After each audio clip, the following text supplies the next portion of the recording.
smart silver insiders. They are already positioning. While the rest of the market is asleep, a signal came out of Washington this week, and almost nobody noticed it. The government just quietly moved on a resource most people ignore, and it has everything to do with silver. At the same time, your own Treasury Secretary said something on camera that should have made headlines. He talked about gold, he talked about Bretton Woods, he talked about a system the world walked away from decades ago. Why now? And while that was happening, a currency on the other side of the world was collapsing in silence. The United States stepped in to defend it. 3 separate events in the same week, all pointing in the same direction.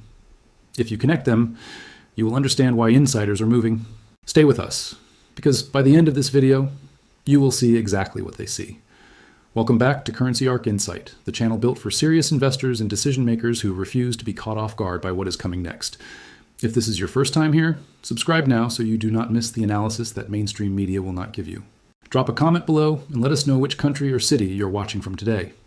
Most people scroll past government policy announcements without a second thought. They assume these documents are written for lawyers, bureaucrats, and people in suits who spend their days shuffling paperwork. But every so often, one of these quiet announcements ends up reshaping entire markets. This week, that is exactly what happened, and almost nobody outside the financial world noticed it. On Thursday, the president signed an order that gives federal officials new authority under the Defense Production Act. The purpose of this order is to allow the government to restrict the export of certain industrial materials in order to retain critical minerals and rare elements found inside them. On the surface, this sounds like a narrow technical measure. Underneath, it tells a much bigger story about where the world is heading. The order did not name silver directly. That is important to understand because nobody wants to spread false claims about government restrictions that do not exist. But there is a detail that connects the dots. Silver was placed on the official critical minerals list published by the United States Geological Survey back in November of last year.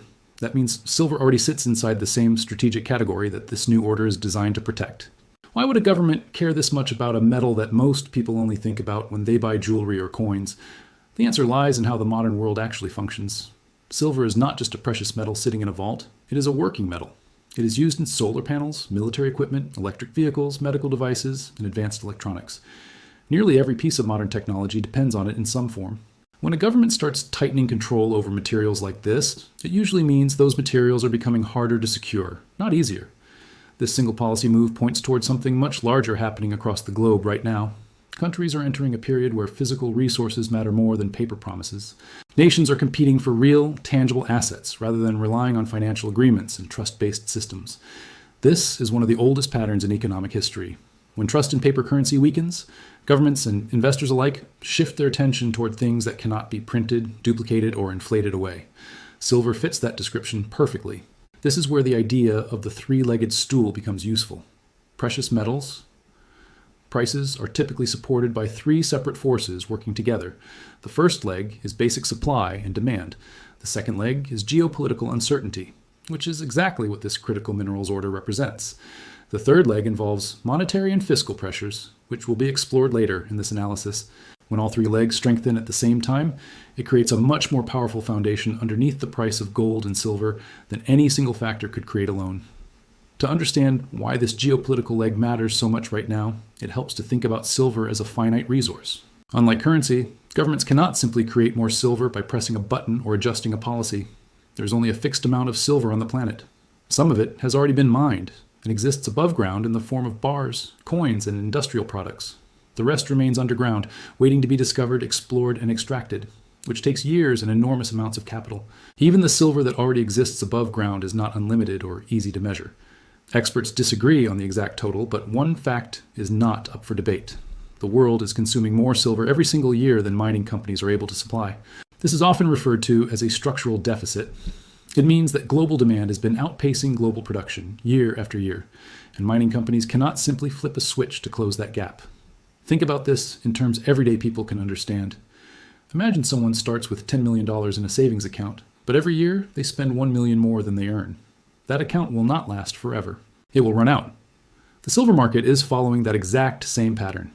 Every year, more silver gets used up in industry and investment than gets pulled out of the ground. Eventually, that imbalance has to show up somewhere, and history suggests it shows up in price. When a government begins signaling concern over critical minerals, and silver already sits on that official list, it becomes a warning sign worth paying attention to. It suggests that officials themselves recognize how tight global supply chains have become for materials the modern economy cannot function without. Whether or not price floors or additional restrictions ever get introduced, the signal itself carries weight.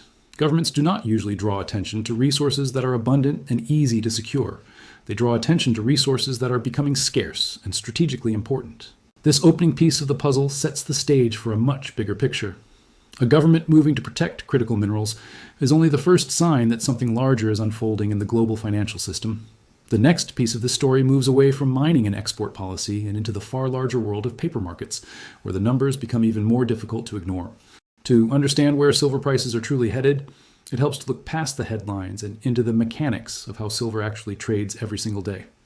Most people assume that when they check a silver price online, they are looking at a number based purely on physical metal changing hands. That assumption is far from the truth.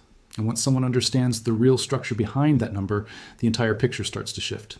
On one ordinary Thursday, the silver market recorded a staggering figure. Roughly 188 million ounces of silver were traded on paper markets in a single day. To put that number into perspective, the entire world only mines around 800 million ounces of physical silver in an entire year. That means in just one trading session, paper contracts representing close to a quarter of an entire year's global mine production changed hands, without a single physical bar or coin actually moving anywhere. This is the part of the silver market that rarely gets explained to everyday investors. Most of what people call the silver price does not come from physical buyers and sellers exchanging real metal. It comes from futures contracts, paper promises that represent silver on a spreadsheet rather than silver sitting in a vault. These contracts allow massive volumes to be traded instantly, often by institutions that have no intention of ever taking physical delivery of the metal they are technically buying and selling. For decades, this paper system has been the primary tool used to determine the daily price of silver around the world. But there is a growing argument gaining traction among analysts and economists that this arrangement cannot continue indefinitely. When paper trading volume dwarfs actual physical supply by such an extreme margin, the disconnect between price and reality becomes harder to ignore. Eventually, physical scarcity tends to reassert itself, and when it does, paper markets tend to follow, not lead. This is precisely why the earlier signal from the government carries so much weight. When officials place physical silver, not paper silver contracts, onto a list of critical strategic minerals, it reflects an understanding that the real constraint lies in the ground and in industrial stockpiles, not in a trading terminal. The paper system can create the illusion of unlimited supply for a while, but it cannot manufacture metal that does not exist. While this shift was unfolding in the silver market, an entirely separate but deeply connected story was developing at the highest levels of government finance. The current Treasury Secretary made comments that caught many analysts off guard. He referenced the Bretton Woods Agreement, a financial arrangement most people have never heard of, but one that shaped the entire modern monetary system. Bretton Woods was established shortly after World War II, at a time when the United States held enormous global economic influence. Under this agreement, the US dollar was directly tied to gold, and many other major currencies were tied to the US dollar. This system created a period of remarkable global stability and economic growth that lasted for roughly 27 years. During this era, currencies could not simply be printed without restriction, because every dollar in circulation needed to be backed by a corresponding amount of gold held in reserve. That changed in 1971, when the United States formally exited the gold standard. Without the discipline of a gold backing, governments gained the ability to expand their money supply far more freely. This shift allowed for periods of significant economic expansion, but it also opened the door to the kind of long-term currency devaluation and debt accumulation that many economists now view as the root cause of today's financial pressures. When a sitting Treasury Secretary openly references this system and questions why a similar structure could not exist again, it signals something important. It suggests that even individuals operating at the highest levels of government finance recognize the vulnerabilities baked into today's paper-based monetary system. Whether or not any formal return to a gold standard is realistic, the willingness to publicly discuss it reveals a shift in mindset among influential policymakers. This mindset shift connects directly back to what has been happening behind the scenes for years. Central banks around the world have been steadily increasing their gold reserves, in many cases now holding more gold than U.S. Treasury bonds on their balance sheets. This is not a coincidence. It represents a quiet but deliberate move away from paper-based assets and towards something that cannot be devalued through printing or policy decisions.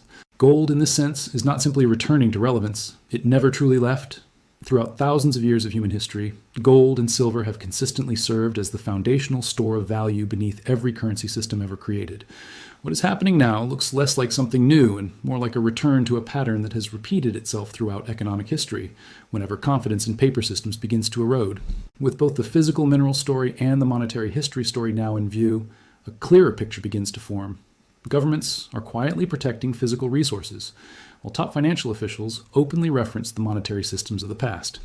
The next part of this analysis moves deeper into the numbers, examining exactly how much strain today's debt levels are placing on the entire financial system, and what that pressure could mean for the future price of gold and silver. Numbers rarely lie, even when the story behind them gets ignored for years at a time. This is exactly what has been happening with the relationship between government debt and gold reserves, and once the figures are laid out clearly, it becomes difficult to look away from what they reveal. This week, attention turned toward long-term government bond yields, particularly the 30-year Treasury yield. On Wednesday, that yield touched levels not seen since the summer of 2007. For most people, a number like this means very little on its own. But for anyone who understands how bond markets work, this kind of move sends a clear message about what investors expect in the years ahead. When long-term yields climb this high, it usually reflects one thing above all else. Investors are demanding higher returns because they expect higher inflation over time. Some analysts following this data now believe markets are pricing in inflation averaging around 5% or more over the next 3 decades. When that expectation becomes widespread, government bonds start to lose their reputation as a safe place to park money. If a bond pays 5% interest, but inflation is expected to run at a similar pace, the real return to an investor is close to nothing. There is a common belief that rising interest rates are automatically bad news for gold and silver. History tells a more complicated story. During the 1970s, a decade defined by climbing interest rates, gold and silver actually delivered some of their strongest performances on record. The reason comes down to what is driving those rates higher in the first place. When rates rise because of genuine economic strength, precious metals can struggle. But when rates rise because confidence in currency and debt is weakening, gold and silver tend to benefit because investors are searching for something that does not depend on a government's promise to repay. This brings the conversation to a number that deserves far more attention than it currently receives. Right now, only about 3% of total United States federal debt is backed by the country's gold reserves. That figure sits far below historical norms. Back in the 1940s, gold reserves were sufficient to cover roughly 51% of federal debt. By 1980, the coverage ratio had fallen to around 18%. Today, it sits at a mere 3%, the lowest relationship between debt and gold backing in modern history. These numbers matter because they reveal just how disconnected the current financial system has become from the asset that once anchored it. Analysts who study this relationship have calculated what gold prices would need to reach in order to restore historical coverage levels. To match the 1940s ratio of roughly 51%, the price of gold would need to rise to approximately $72,250 per ounce. To match the 1980 level of around 18%, gold would need to reach approximately $30,450 per ounce. These figures are not predictions of where gold will trade tomorrow or even next year. They are mathematical illustrations of how far the gap between debt and gold backing has grown. What makes this gap particularly important is that it does not require any new gold buying to widen further. Simply put, as government debt continues expanding, the imbalance grows on its own without any additional pressure needed from the market. This is where a concept known as Exter's pyramid becomes useful for understanding the bigger picture. This framework was developed decades ago by a former central banking economist who spent his career studying the structure of the global financial system. The pyramid places gold at its base, representing the most stable and trusted form of value.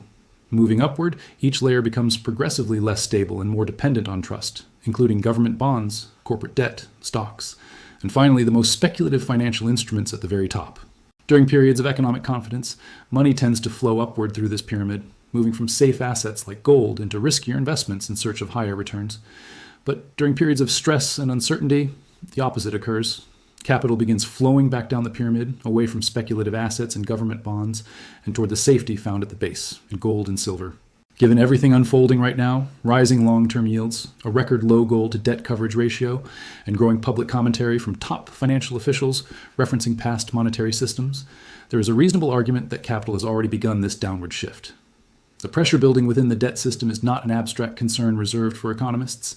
It is a structural reality that continues to grow larger with each passing year, regardless of what happens in the headlines on any given day. With the debt and monetary picture now in view, the next part of this analysis turns toward a currency crisis unfolding on the other side of the world. one that reveals just how much strain the global financial system is already under. While most financial headlines stayed focused on stocks and interest rates this week, a much quieter story was unfolding on the other side of the world, one that deserves far more attention than it received. The Japanese yen, the currency of the world's fourth largest economy, was under serious pressure, and the response from Washington revealed just how seriously officials were taking the situation. Reports began circulating that the United States Treasury had informed major banks it might intervene directly in currency markets by selling dollars and buying yen. For anyone unfamiliar with how rare this kind of action is, it helps to understand the scale of what was being suggested. This was not described as a routine or minor currency adjustment. Analysts following the story characterized it as something far larger than a typical intervention, which immediately raised an important question. Why would the United States government feel the need to step in and defend another country's currency? The story developed further over the following days. According to reporting from major financial outlets, the U.S. Treasury did move to support the yen after Japan itself had already stepped in to stabilize its own currency. The yen had been languishing near 40-year lows, a level that reflects deep underlying stress within Japan's monetary system. What made this moment particularly significant was the method used. Rather than simply selling dollars directly, the Federal Reserve Bank of New York reportedly sold euros in exchange for yen, executing the transaction on behalf of the Treasury through major financial institutions. This detail matters more than it might first appear. Selling euros to acquire yen rather than using dollars directly suggests a level of complexity and caution behind the scenes that is rarely seen in normal market operations. It reflects a system attempting to manage a serious problem while trying not to draw excessive attention to the size or urgency of the intervention. According to those familiar with the situation, the United States had not felt compelled to intervene in yen markets in this way for more than a decade. Even more telling was a small, almost overlooked detail that emerged from Camp David. A photograph captured a notepad belonging to the Treasury Secretary, reportedly showing a note referencing a plan to buy between $5 and $10 billion worth of Japanese yen. While a single handwritten note cannot tell the whole story on its own, it added a layer of confirmation to what analysts had already suspected. This was not a hypothetical discussion. Real capital was being deployed to stabilize a currency thousands of miles away. Why should everyday investors in other parts of the world care about a currency intervention in Japan? The answer lies in what this kind of event reveals about the broader financial system as a whole. Modern currencies are often described as fiat systems, meaning their value rests entirely on confidence and government backing rather than any physical asset. When one major currency begins showing visible signs of strain severe enough to require multinational intervention, it raises legitimate questions about the stability of the entire interconnected system. This is where the earlier concept of Exter's pyramid becomes relevant once again. As stress builds within the paper-based financial system, whether that stress shows up in bond markets, debt ratios, or currency valuations, capital naturally searches for stability. When the foundation of the system, currency itself, starts to show cracks, the instinct to move toward historically reliable stores of value tends to strengthen. This pattern becomes even clearer when comparing recent performance across different asset classes. Over the past 5 years, an investment in long-term U.S. government bonds would have lost nearly half its value due to rising interest rates. Over that same period, silver moved in the opposite direction entirely, posting substantial gains.